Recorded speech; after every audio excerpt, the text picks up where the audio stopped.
तो आइए, ये आप देख रहे हो महाकुंभ के महारहस्य, यानी कि आपने देखा कि कुछ समय पहले ही, यानी कि लगभग 45 दिन हुए, यानी कि महाकुंभ प्रारंभ हुआ। तो आज हम बात करेंगे महाकुंभ के बारे में, जो सनातन धर्म की पराकाष्ठा है। जी हाँ, आप में से जो भी सनातन धर्म को मानता है वो महाकुंभ से जरूर अवगत है। तो इसी महाकुंभ के बारे में आज हम लोग यहाँ पे चर्चा करेंगे। महाकुंभ एक अपने आप में ऐसा कुंभ है जिसके बारे में मात्र कल्पना यानी कि नहीं की जा सकती, इसके वास्तविक जो है आनंद को अनुभूति की जा सकती है। बाकी कुछ लोगों का कहना अलग है जो महाकुंभ में शामिल नहीं हुए, महाकुंभ के स्नान के दौरान शामिल नहीं हुए, कुछ अपने घर से किए, कुछ जाने में योग्य थे, कुछ जाने में अयोग्य थे। अयोग्य और योग्य का मतलब क्या है? कुछ समर्थ थे, कुछ समर्थ नहीं थे, कुछ वहां की भीड़ को देखकर नहीं गए और कुछ भीड़ को देखकर गए। तो महाकुंभ अपने अपने आप में सबकी अपनी अपनी सोच, अपनी दृष्टि, अपने विजन, अपने सपने, अपने अध्यात्म को पूरा करने वाला है। आइए महाकुंभ से जुड़ी हुई कुछ बातें हम लोग यहाँ पे जानते हैं। क्या है भाई? महाकुंभ के बारे में कहा जाता है कि एक कहावत है कि भाई बहुत समय पहले समुद्र मंथन हुआ। इस समुद्र मंथन के दौरान क्या हुआ कि समुद्र मंथन में क्या हुआ कि ये जो समुद्र मंथन हो रहा है तो एक तरफ देवता लोग थे और एक तरफ क्या थे? राक्षस लोग थे। जब ये समुद्र मंथन हो रहा था उस दौरान आप देखोगे तो यहाँ पे अलग अलग, जैसे इस फोटो में आप देख रहे हो कि सर जिधर है उधर देवता है, इधर आप देखो जिधर राक्षस है उधर आपका सिर है ना। तो अलग अलग फोटो है। अब हम क्या कहें भाई, हम उस समय तो थे नहीं। फिलहाल इस समुद्र मंथन के दौरान जिस पर्वत का प्रयोग हुआ इसका नाम मदरांचल था। क्या था? मदरांचल। और इसके बाद क्या हुआ, जो ये सर्प का प्रयोग हुआ, इस सर्प का नाम वासुकी था। क्या नाम था? तो सर्प का नाम जो है वो वासुकी है। क्या है? वासुकी। और जो ये पहाड़ है यानी इस पर्वत का नाम मदरांचल पर्वत है। क्या है? मदरांचल। और जो कछुआ है ये कुर्रप है। तो जब यहाँ पे समुद्र मंथन हुआ, समुद्र मंथन से बहुत सारी चीजें निकली एक एक करके। एक समय ऐसा आया कि इससे विष निकला। अब वो विष से क्या हुआ? सब त्राहिमाम त्राहिमाम होने लगा। तो हमारे शिव भोले भंडारी वो क्या हुए? पूरे विश्व का पान करके, और इस तरीके से पूरे सृष्टि का उन्होंने उद्धार किया। इसके बाद क्या हुआ? एक समय आया, उस समय पर क्या हुआ कि यानी कि अमृत लेके धनवंतरी पैदा हुए। अमृत लेके, जो अमृत कलश लेके धनवंतरी पैदा हुए, और इसी अमृत के लिए राक्षस और इसमें क्या हो रहा था? यानी मंथन हो रहा था। ऐसा माना जाता है और ऐसा कहा जाता है, जो मैंने पढ़ा है, जो मैंने अपने सुना है बुजुर्गों से, दादों से, कि ये जो था आपका 12 दिन चला। कितने दिन चला? 12 दिन। क्योंकि 12 दिन चला और एक दिन जो होता है मनुष्य के, एक दिन जो होता है देवताओं का, वो मनुष्य के 12 साल, यानी कि कितना होता है? 12 वर्ष के बराबर। तो इस तरीके से 12 का गुणा 12 में करके हम लोगों ने क्या किया? 144 वर्ष का संयोग प्राप्त किया। ऐसा भी कुछ कहानी है। तो अलग अलग है।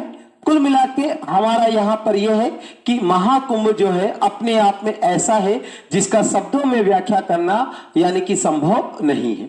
अब जो अमृत हुआ, उस अमृत की कुछ बूंदें ऐसी कही जाती हैं भिन्न भिन्न जगहों पर गिरी। अब जहां भिन्न भिन्न जगहों पे गिरी, वहीं पर आगे चलकर महाकुंभ का आयोजन हुआ। हम यहाँ पे जो स्पेशल फोकस कर रहे हैं वो 2025 के महाकुंभ पे कर रहे हैं। अब इस 2025 के महाकुंभ में ये कुछ प्रमुख जो है स्नान है, जो कि आप देख सकते हो इनकी संख्या 6 है। कितनी है? 6। 13 जनवरी, 14 जनवरी, 29 जनवरी, 3 फरवरी, 12 फरवरी, 26 फरवरी। पेपर में ऐसा भी क्वेश्चन आ सकता है कि कौन कौन यानी तिथियों में ये महाकुंभ का शाही स्नान था, परंतु कई जगह शाही स्नान की संख्या केवल 3 बताई गई है। पेपर में पूछा जा सकता है शाही स्नान मकर संक्रांति को, मौनी अमावस्या को और बसंत पंचमी को हुआ। इसके बाद थोड़ा और आगे बढ़ते हैं। जब और आगे बढ़ते हैं तो हमको ये पता चलता है कि यानी कि जो पौराणिक कथाओं के अनुसार समुद्र मंथन हुआ, और समुद्र मंथन के दौरान जब अमृत को राक्षस और देवताओं के बीच यानी हो रहा था, तो इंद्रदेव के पुत्र जयंत यानी कि जो जयंत थे वो यानी कि कौवे का रूप धारण करके अमृत का जो घड़ा था उस घड़े को लेकर उड़े, और वो घड़ा जो हुआ छलकत जाए गगरिया रे, है ना। तो वो जो गगरिया जो थी वो घड़ा था वो 4 जगहों पे छलका। कहां कहां? हरिद्वार, प्रयागराज और नासिक और उज्जैन। जहां 4 जगह छलका वहीं पर क्या है? कुंभ का आयोजन होता है। ऐसा हम लोग के पौराणिक यानी कि किंवदंतियों में कहा गया है। कुंभ 4 प्रकार का होता है। कुंभ हर 4 सालों में एक बार आता है, अर्ध कुंभ हर 6 साल बाद आयोजित होता है, और पूर्ण कुंभ जो होता है 12 साल बाद आयोजित होता है। अब यहां पे अगर हम बात करें 2025 में जो था ये आपका महाकुंभ था। ये क्या था? महाकुंभ था। तो जैसा हमने बताया देवता का एक दिन, देवता का एक दिन बराबर मनुष्य के 12 वर्ष, मनुष्य के 12 वर्ष। तो अब जो समुद्र मंथन है ऐसा पढ़ा है हमने, ठीक है, आपने भी शायद पढ़ा होगा। समुद्र मंथन जो है वो 12 दिन चला। तो 12 दिन चला यानी कि 12 गुणे 12 यानी कि 144। तो हर जो भी महाकुंभ होगा या जो भी पूर्ण कुंभ होगा वो हमेशा 144 वर्ष बाद ही लगेगा। यानी अब 2025 है, इसके बाद अगर हम बात करें तो 2025 के बाद जो कुंभ आएगा यानी कि 12 साल बाद, 5 2 7 2 1 3 0 यानी 2037 में वो भी आपका महाकुंभ होगा। आप में से जो भी रहेंगे, हम रहेंगे और हमारी क्लासें रहेंगी, तो ये देख लेना, आपको दिखेगा कि उसे भी महाकुंभ ही बोला जाएगा, कुछ भी गणित लगा के, ठीक है। हाँ जी, तो ये रहा आपका महाकुंभ। अब अगर हम बात करें महाकुंभ के बारे में, जो हमारे पास स्रोत है वो ये बताते हैं कि 850 साल से भी ज्यादा जो है आपका महाकुंभ का आयोजन होता आया है। कई यानी कि यात्रा में कई लोगों ने इसका विवरण दिया है, जैसे चीनी यात्री जो है वेनसोंग, तो चीनी यात्री वेनसोंग के द्वारा भी इसका उल्लेख किया गया है, और इसका उल्लेख हर्षवर्धन के द्वारा भी किया गया है कि हर्षवर्धन प्रत्येक 5 साल में संगम के तटों पर क्या होता था? महाकुंभ का आयोजन होता था। आखिर संगम के तट पर ही क्यों होता था? उस समय गंगा यमुना का संगम ही क्यों चुना जाता था? उसका प्रमुख कारण है लोटा लेके जाना, यानी कि मनुष्य की जो दैनिक क्रियाएं हैं, आज तो है भाई ट्यूबवेल है, सबमर्सिबल है, मोटर है, क्या उस समय लाखों लोगों के लिए ऐसी व्यवस्था हो सकती थी? कदापि नहीं, कभी नहीं हो सकती है। तो जो लाखों करोड़ों लोग उस समय आते होंगे, कुछ संगम तट पे आते थे, 1-1.5 महीना जो भी है अपना रहते थे, ईश्वर का ध्यान करते थे, और जो नित्य क्रियाएं हैं वो दूर जाके करते थे।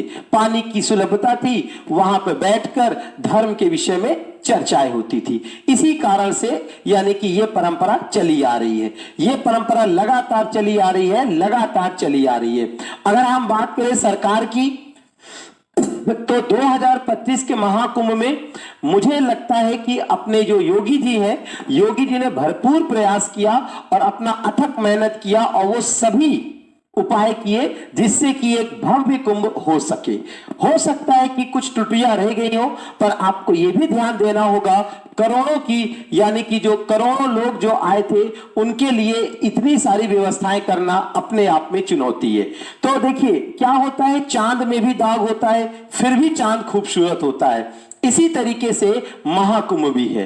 तो महाकुंभ में हो सकता है कि 1-2 घटनाएं घटी, वो घटनाएं नहीं घटती अगर उस पर समय से अगर उसको ध्यान दिया जाता, परंतु हम उन घटनाओं का उल्लेख करते हुए उन घटनाओं को सीखेंगे कि उन घटनाओं से ये सीखे कि आगे आने वाले समय में ऐसी घटनाएं ना हो, है ना। उस पर बार बार चर्चा करने का कोई मतलब नहीं है। दूसरी तरफ आप ये देखिए कि करोड़ों लोगों ने श्रद्धा पूर्वक स्नान किया, विभिन्न धर्मों के लोग जो आ रहे थे, जा रहे थे गली मोहल्लों से, तो वहां पे कई जगह एरिया में जो था वो क्या था, तो कई जगह मतलब की मस्जिदें थी, मीनारें थी वगैरह, लेकिन फिर भी कुंभ जो है आराम से संपन्न हुआ, कहीं कुछ भी यानी नहीं हुआ। यही तो सनातन की परंपरा है। इसीलिए है ना, याद रखिए, है धर्म युग ये, आप ये समझिए तो कहने का अर्थ है, इसके बाद आपने देखा कि समय समय पे हमारे माननीय मोदी जी भी क्या हुए, इस कुंभ को बारे में लगातार अवगत होते रहे, समय समय पे अवगत कराते रहे। इतना ही नहीं, स्वयं भी हमारे मोदी जी ने इसमें जाके स्नान किया और इसके बाद अंत में उन्होंने बोला क्या कि महाकुंभ संपन्न हुआ, एकता का महायज्ञ। देखिए इतना बड़ा आयोजन, इतने लोग आना और इतनी अच्छी तरीके से संपन्न होना, अपने आप में ये हिंदुस्तान भारत की ये क्या है, खूबसूरती है। इसीलिए भारत जो है विविधताओं से भरा हुआ, अनेकता में एकता लिए हुए देश है। तो मुझे लगता है कि आप में से कुछ लोगों को लगता होगा कि महाकुंभ से हमें क्या मतलब है, क्या है।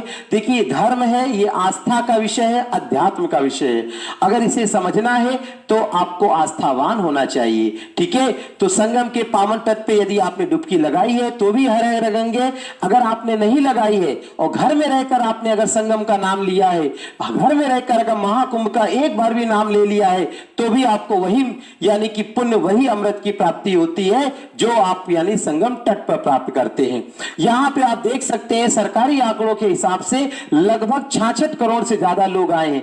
आप जरा कल्पना करिए, इतनी सारी संख्या और इसके बाद भी इतने भव्य तरीके से संपन्न हुआ महाकुंभ। उसके लिए मैं माननीय योगी जी को बधाई का पात्र देता हूं। योगी जी को बहुत बहुत बधाई, साथ में हमारे मोदी जी को भी बहुत बहुत बधाई, ताकि उन्होंने कुशल नेतृत्व में ये महाकुंभ का क्या हुआ, समापन हुआ। याद रखिए यहां पे अगर हमने यहां पे आबादी दिखाई है, सोचिए यहां पे आबादी दिखाई है और 66 करोड़ लोग जो थे इलाहाबाद यानी कि प्रयागराज के महाकुंभ में थे। आप जरा सोचिए कि इतनी तो अमेरिका की भी आबादी नहीं है, इतनी तो इंडोनेशिया की भी नहीं है, इतनी तो पाकिस्तान की भी नहीं है, इन तीनों को मिला दो उतनी आबादी हमारे महाकुंभ में आई थी। सोचिए ऐसा है भारत, विशाल है भारत। तो इसी तरीके से महाकुंभ संपन्न हुआ।